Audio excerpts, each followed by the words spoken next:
And the first one this morning is Robert Johansen. And I presume, Robert, that you must have come from Minnesota originally with that name. And Robert is the Professor Emeritus of Political Science and Peace Studies at the University of Notre Dame and Senior Fellow in the Kroc Institute International Peace Studies. He has written a seminal book, A United Nations Emergency Peace Service. This is something that's very dear to the hearts of Canadians because it's something that we in the World Federalists in Canada are also promoting strongly. And so let us welcome him. He's also the founding editor-in-chief of the World Policy Journal. All right.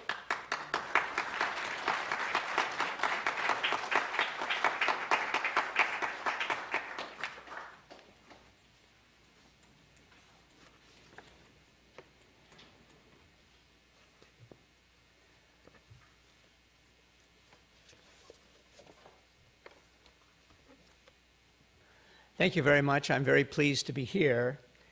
I want to thank Joe Swartzberg for laying a solid intellectual foundation for this conference. And I'm deeply indebted also to many other presenters who are on this program who have been mentors or from whom I've learned a great deal over the years. Participating here is a great joy and an honor, and I'm happy to be addressing you and thinking with you about these important topics. My assignment this morning is to, let me see, I don't seem to have the PowerPoint advance working.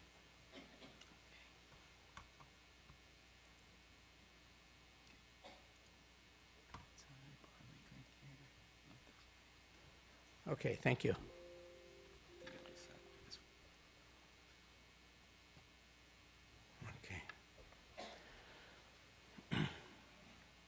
This is my question. What is necessary to establish a more effective, workable peacekeeping system? I want to begin with a few preliminary comments about how we might best understand peace and peacekeeping. Second, I will propose what might be the most promising next steps in establishing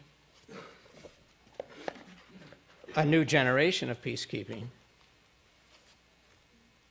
Well, I'm really having some technical problems here with this computer.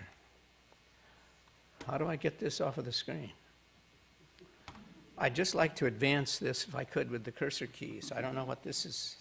Okay, so I think the best thing is probably to use the mouse and just... Can I use this?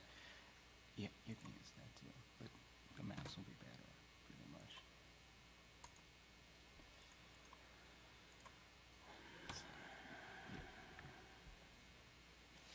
Okay, I'm sorry.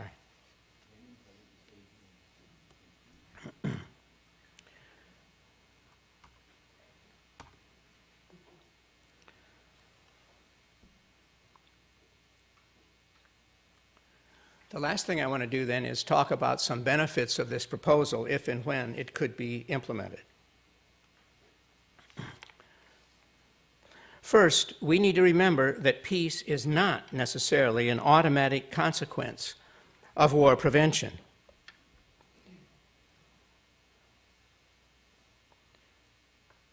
To be sustained, peace needs to be planned. It needs to be institutionalized.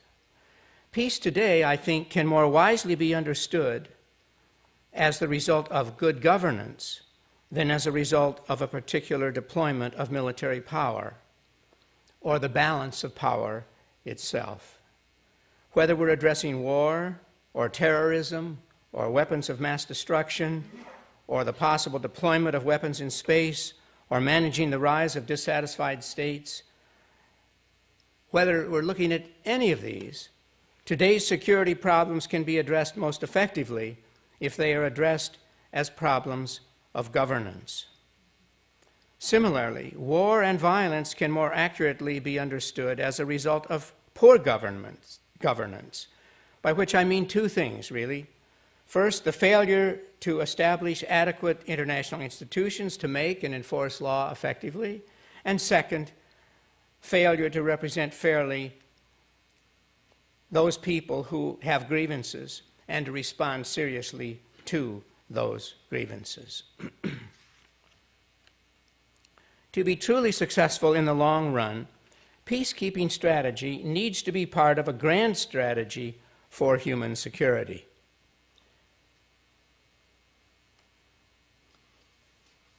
It needs to be organically, really, intertwined with strategic peace building. Peacekeeping should facilitate peace building, and peace building usually needs peacekeeping. Okay, think about the purpose of peacekeeping. This itself has become controversial. Recent UN operations in the Democratic Republic of Congo, in Mali, and in the Central African Republic have raised some concerns that enforcement may be endorsing violent measures that can go beyond the familiar rationales for peacekeeping, these three being having the consent of the host, behaving impartially, and not using force except in self-defense. UN peacekeepers recently have undertaken some offensive military actions to attack opposing forces. They've become belligerents, sometimes defending governments whose military personnel have themselves been accused of war crimes. UN forces have taken on programs for violent stabilization measures or to do nation building in fragmented states.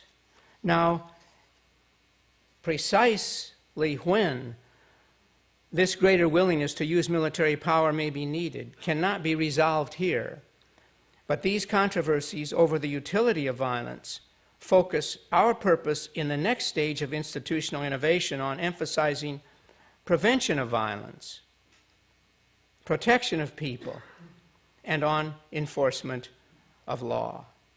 My proposals are based on the idea that when violent means are needed for UN enforcement, they should be justified as law enforcement operations, and they should proceed with as much similarity to police enforcement and as little similarity to traditional military combat as is feasible in that context. I'm convinced the UN can do more robust enforcement without being accused of being narrowly partisan, to the extent that it can emphasize enforcing law. The word workable in a workable peacekeeping system means being politically feasible, and it means being effective in peacemaking. Today, I encourage us to imagine a UN peacekeeping system that has at least what is required to keep peace in some situations where violent adversaries have not agreed to stop killing, and where some physical coercion is needed for a kind of Chapter 7 enforcement. I suggest that we imagine, at the least, a UN capability sufficient to protect people threatened by genocide-type actions, such as happened in Rwanda. The proposal I'm making builds on an attitudinal change for peacekeeping that was stimulated by the failure to stop genocide in Rwanda in 1994 and the mass atrocities within the sight of UN peacekeepers in Srebrenica in 1995. Kofi Annan has spoken of this growing sense that the international community has a responsibility to protect civilians when their own government is unwilling or unable to safeguard their own people against gross violation of human rights. In his words, state sovereignty in its most basic sense is being redefined. States are now widely understood to be instruments in the service of their peoples, and not vice versa. Well, to the extent that this is true, sovereignty becomes conditional.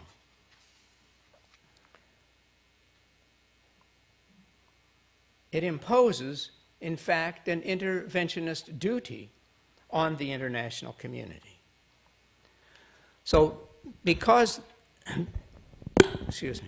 the need for a rapid reaction UN capability is widely recognized, particularly now for the purpose of upholding prohibitions of genocide, war crimes, and crimes against humanity, a new initiative in this area might be possible in the form of UN enforcement that would be most likely to gain political acceptance.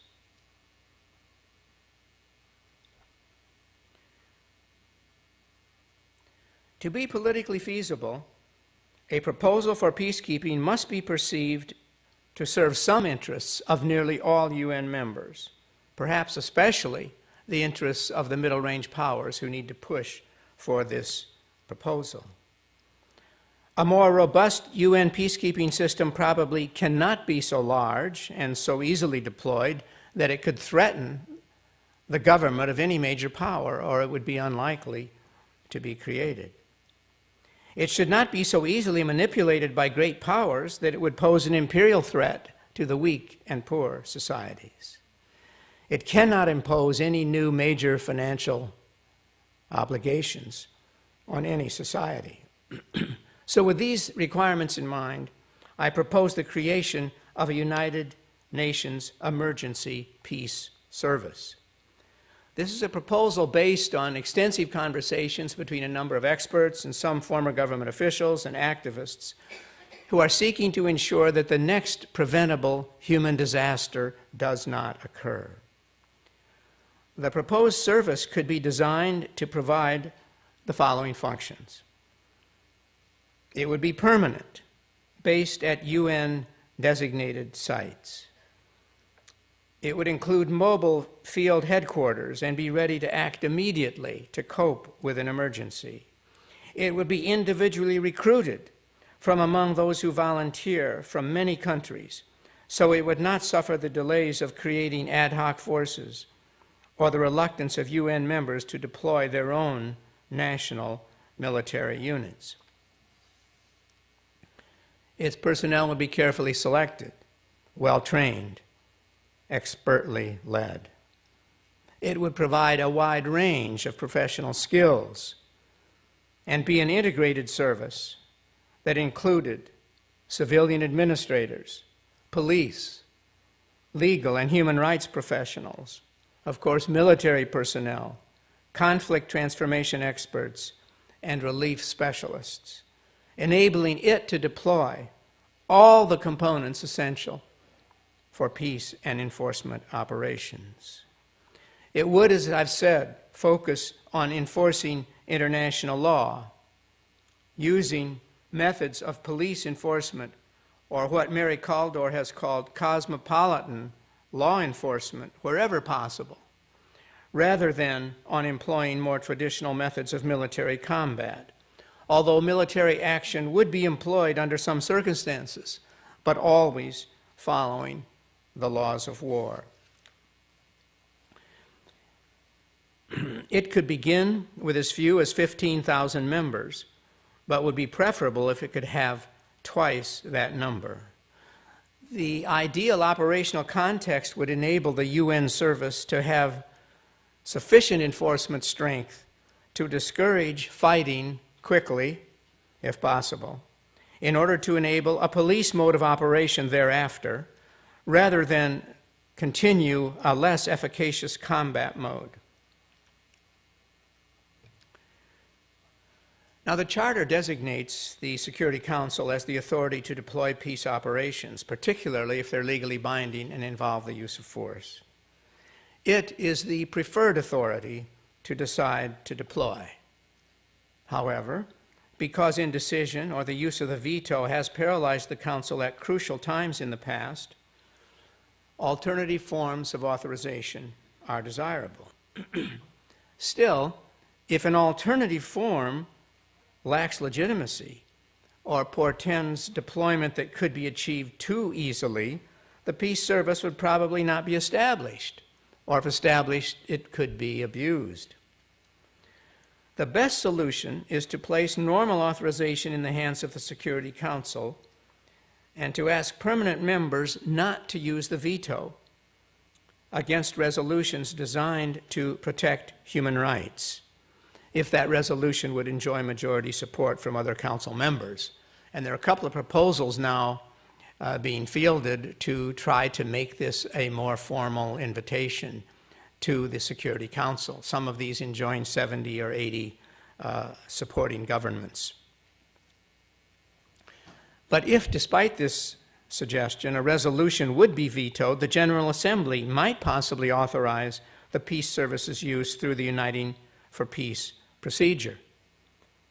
Additionally, the Council might in advance authorize the Secretary General to deploy the service in a crisis on his or her own authority under specified conditions, such as when substantial loss of life seems almost certain. The Council could still retain the right to reverse that decision and withdraw the service through passage of a resolution rescinding the Secretary General's decision if it sought to do so. Additional mechanisms to authorize deployment might include authorization by a regional international organization for intervention in one of its own member states. To guard against the possibility of unwarranted interventions, the following standards, which were suggested by the International Commission on Intervention and State Sovereignty, should be followed. A legitimate agency must authorize deployment. There must be a just cause. Intervention must be undertaken with the right intention. Intervention should occur only when there's an immediate and evident threat of gross violations of international human rights. This criterion reformulates the more familiar just war standard of last resort, which makes sense when you're using military combat, but does not make so much sense in law enforcement, because a good outcome might result from early rather than late deployment. This means should also be proportional to and consistent with the ends sought, and a reasonable prospect of success must exist in order to justify intervention. Some observers caution that deploying peacekeepers for enforcement will risk putting the United Nations in the position of supporting an existing state against internal dissenting groups, such as may have happened in the DRC, in Mali, or Somalia, without trying hard enough to seek a comprehensive peace settlement involving all parties within a war-torn state.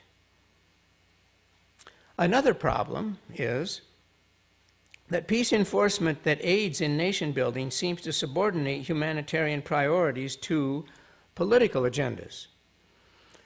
Yet, at times, there's no question, UN personnel may advance humanitarian priorities by implementing human security through political change.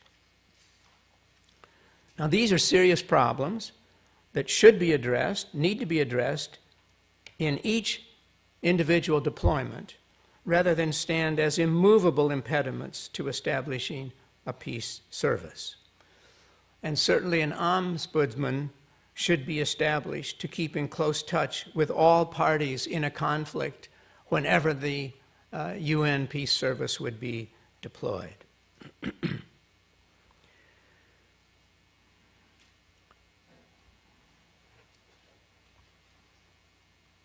I'm freezing up again. Okay. Although in its initial form it would be no panacea for security problems in general, the proposed peace service could provide immediate full protection in some situations and because peace building essential for successful peacekeeping often requires extensive and long-term efforts to have sufficient personnel to cover the primary role of preventing genocides. It would be necessary for the wider UN system to offer support for any long-standing services that are required, or perhaps regional actors could do that as well. We might think of the proposed emergency service as a first-in, first-out response to crisis, although in particular cases it might continue the deployment of some personnel, such as for training and monitoring local civilian police, after other agencies have arrived to address any needs too large and long-term for the UN emergency service to handle by itself.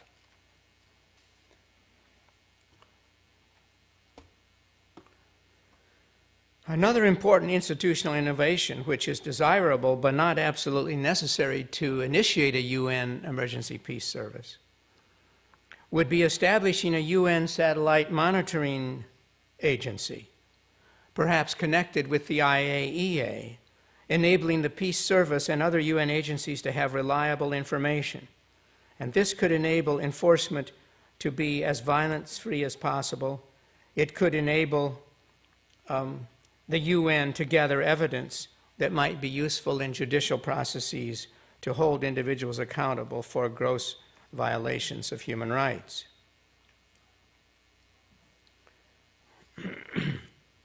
Now a word about costs. If I can get this to work. Here we go. Thank you.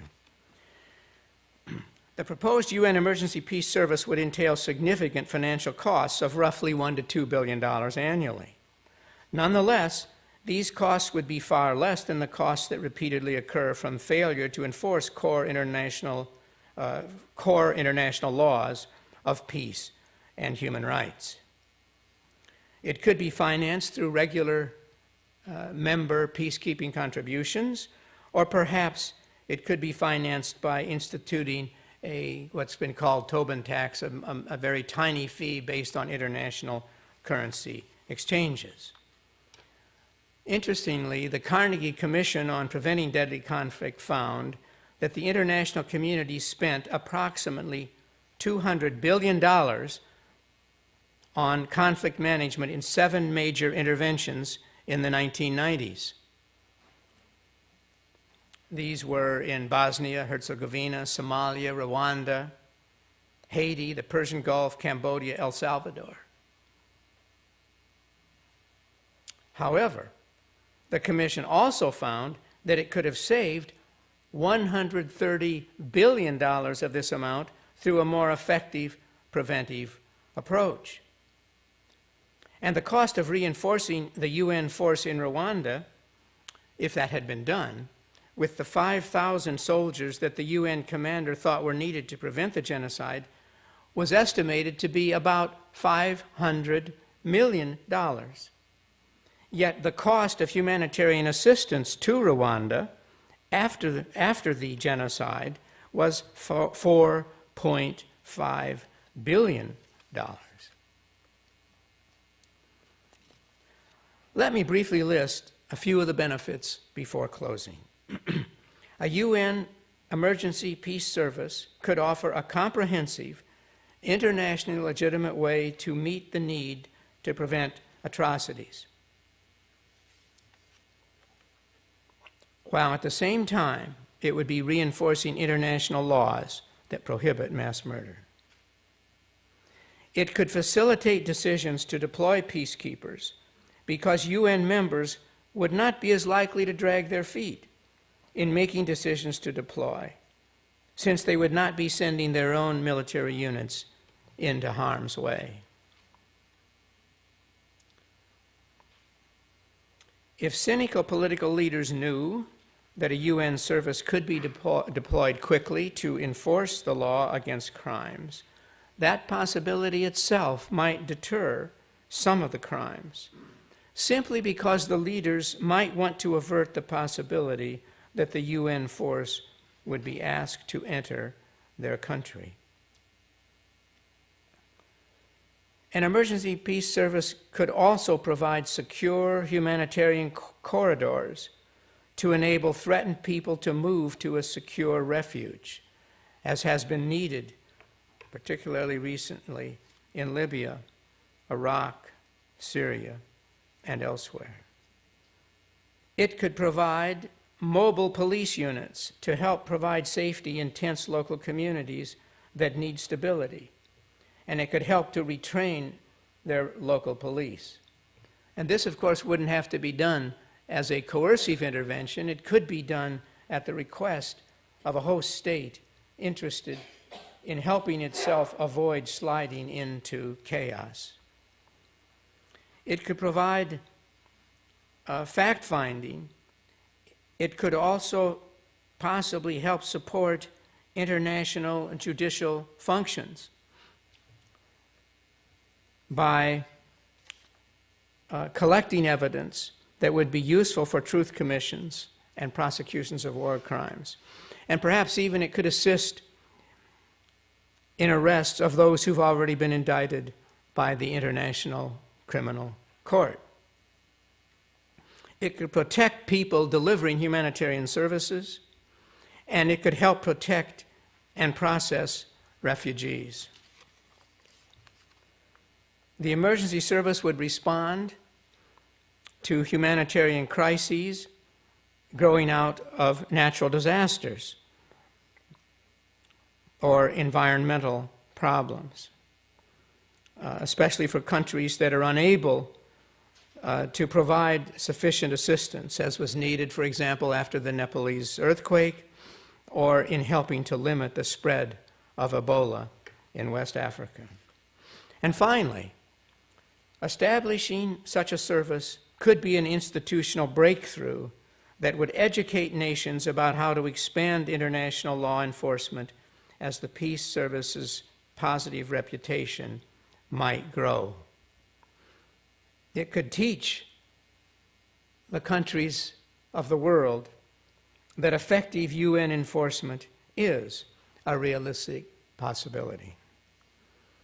And if UN enforcement succeeded and enjoyed high legitimacy, it might gradually increase countries' perceived need to rely as much on national military means for promoting human security.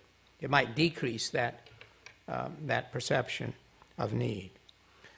Overall, as Joe Schwartzberg says in his book, and I'm quoting, establishing a corps of volunteers inspired by an ethos of global service and common allegiance to humanity rather than to specific countries would promote a salutary planetary consciousness. I think the time is right for developing more effective UN capabilities to protect innocent people. We see the need clearly in the news almost every day. Various UN standby approaches have been tried and found wanting.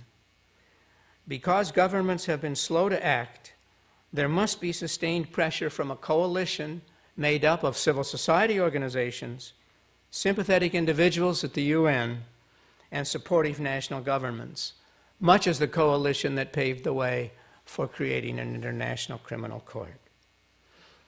I think a United Nations Emergency Peace Service could be a clear manifestation of sovereignty as responsibility.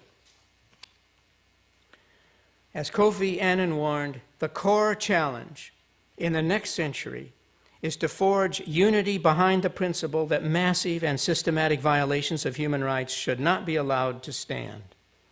To achieve that undeniable duty, a UN Emergency Peace Service would be likely to produce enough benefits to demonstrate that when it comes to stopping genocide, war crimes, and crimes against humanity,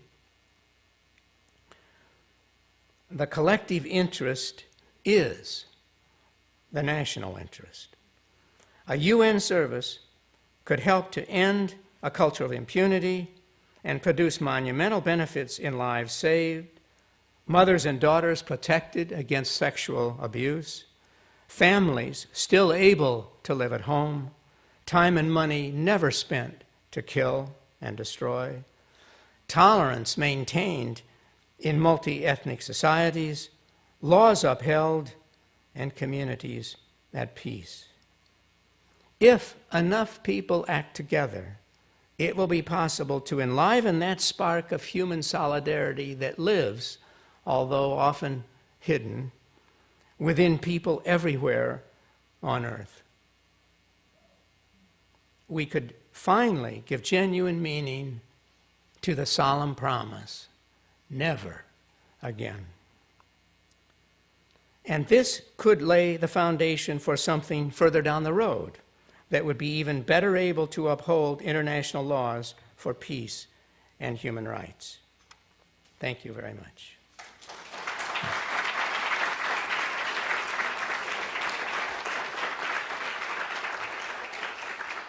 I think we have questions. Yeah, no professor needs intervention from someone else.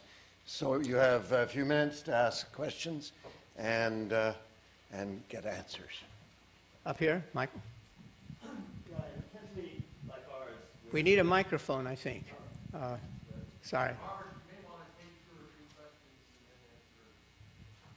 I'm sorry? You may want to take 2 or 3 questions. Yeah, okay.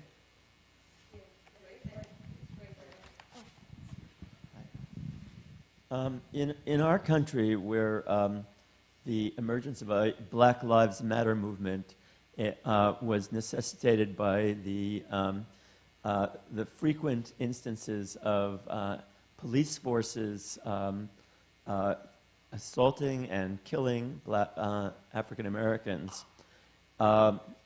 This past year, so far, over 900 African Americans killed by police forces. The analogy of saying it's a police force and doing police action may not resonate so fully with all sections of our population. So I'm wondering if you have some ideas about what kinds of checks and balances, what kinds of protections from an international police force can be built into the proposal for an international police force. Okay, as Bill suggested, let's take several questions. I'll make a note so I can remember them. Who else has a question? I have a question. Ron, give the mic to whoever's... My question has to do mainly with how is this wonderful presentation going to be made available to everybody? Because I think you have put your finger on so many important issues. I do want to make sure that this is something that's going to be available. Thank you, Ron. We're not going away. We'll work at that. I'll add another question here. Since you have the, this is a wonderful idea, but since there are so inconsistencies in human rights, rules and regulations and the establishment of those throughout all the different nations, how could anybody come up with a plan that would truly implement something and establish guidelines for implementation when they can't even establish currently guidelines for human rights or some of the basic needs? And so how would you determine when implementation would be used or so you can follow through with that? Okay. We'll take one more.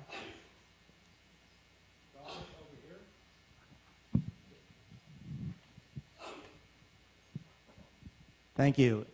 Despite the gross atrocities that are happening all over the world, the UN seems like it could repeat the fate of the League of Nations.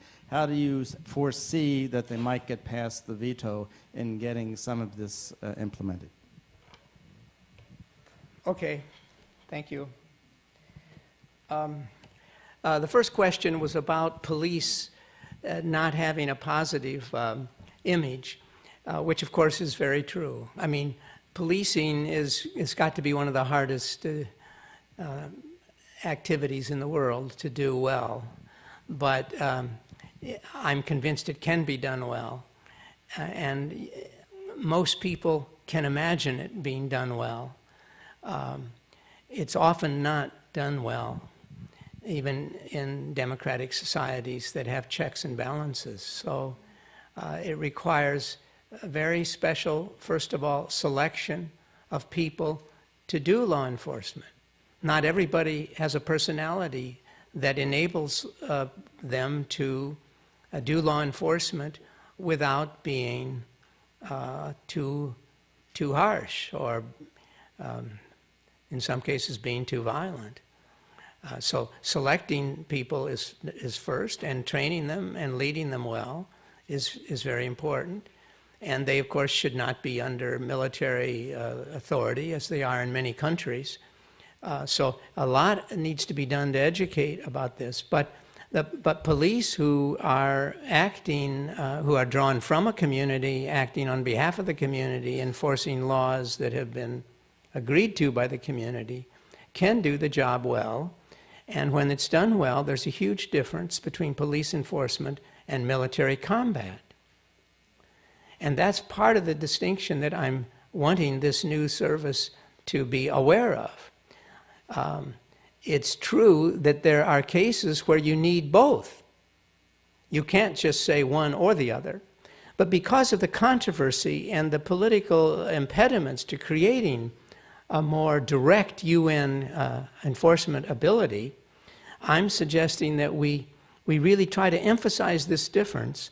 And if in the first instance it's necessary for the UN the UN direct enforcement capability to emphasize police enforcement, if that's all it can be, even emphasize that, because that will be better than nothing. So the task is difficult to make police enforcement have a positive image, but there are cases where they truly do have such an image.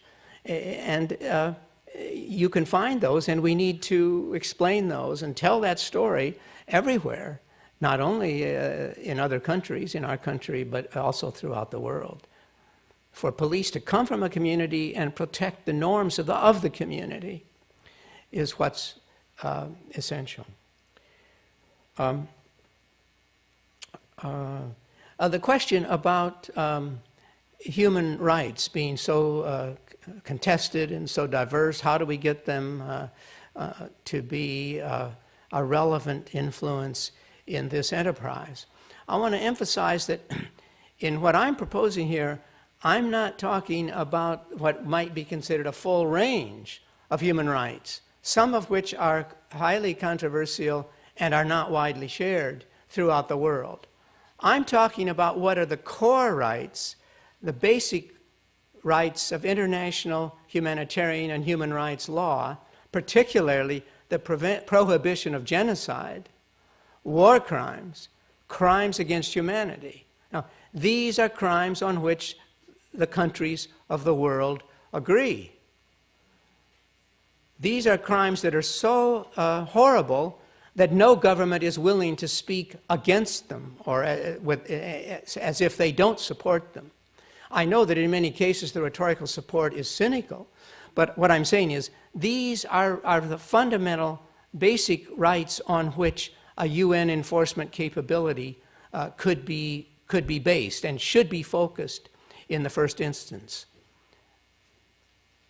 And I want to point out that those actually predate any discussion of the controversial responsibility to protect.